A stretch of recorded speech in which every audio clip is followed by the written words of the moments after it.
Nous avons vu dans le panorama sur la sécurité des systèmes d'information que le cyberespace est hyper connecté et qu'il nous simplifie le quotidien sur bien des aspects. Mais il représente aussi un certain nombre de menaces potentielles. Déstabilisation, espionnage, sabotage, autant de menaces régulières qui touchent les personnes ou les organisations et qui peuvent être lourdes de conséquences. Nous avons également découvert plusieurs acteurs, publics ou privés. Leur mission est de maintenir la sécurité des systèmes d'information et de veiller au respect des bonnes pratiques ou des règles d'hygiène informatique.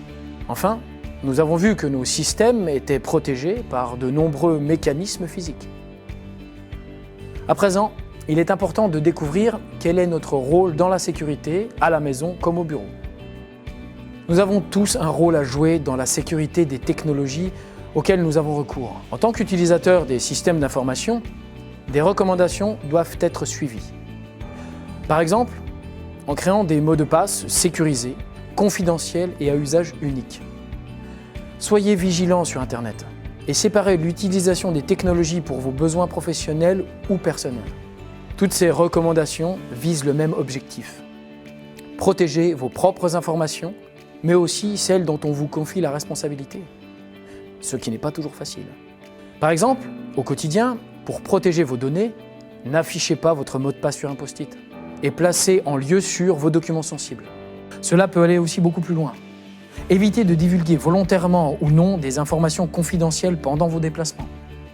Ainsi, les réunions, les repas, les transports publics ou encore les conversations téléphoniques sont autant de situations durant lesquelles vous devez être vigilant pour éviter le risque de divulgation ou le vol de données. Veillez également à ne pas faciliter une attaque à travers l'utilisation de supports externes, de mails ou encore avec une mauvaise utilisation d'Internet. De même, en tant que salarié, il est de votre devoir de protéger le patrimoine informationnel, la réputation et l'image de votre entreprise. Par exemple, pensez à verrouiller votre session lorsque vous vous absentez de votre poste de travail. Accompagnez vos visiteurs dans leurs déplacements pour éviter tout vol d'informations à votre insu. Respectez les règles de classement, de stockage ou de destruction des données édictées par votre entreprise. Enfin, signalez systématiquement la perte, le vol ou toute autre activité suspecte sur vos équipements informatiques, smartphones, tablettes, ordinateurs, afin que votre service informatique puisse faire le nécessaire. Ces quelques recommandations doivent bien entendu être suivies au quotidien pour limiter les risques d'atteinte à vos données personnelles ou professionnelles. Malheureusement, le principal risque en matière de sécurité informatique est l'erreur humaine. Notez qu'en tant qu'utilisateur d'un système d'information, vous avez une responsabilité personnelle face aux risques informatiques. C'est pourquoi vous devez y être particulièrement sensible et attentif. Vous pouvez être sensibilisé à ces questions au travers de formations, comme vous le faites actuellement, ou encore avec des notes de service ou des fiches pratiques communiquées par votre entreprise.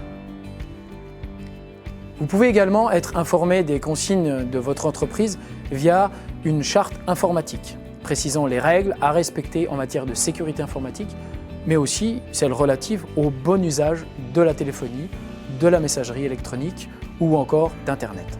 Cette unité va vous permettre de découvrir comment, en tant qu'utilisateur, vous pouvez participer activement à préserver la sécurité de vos données.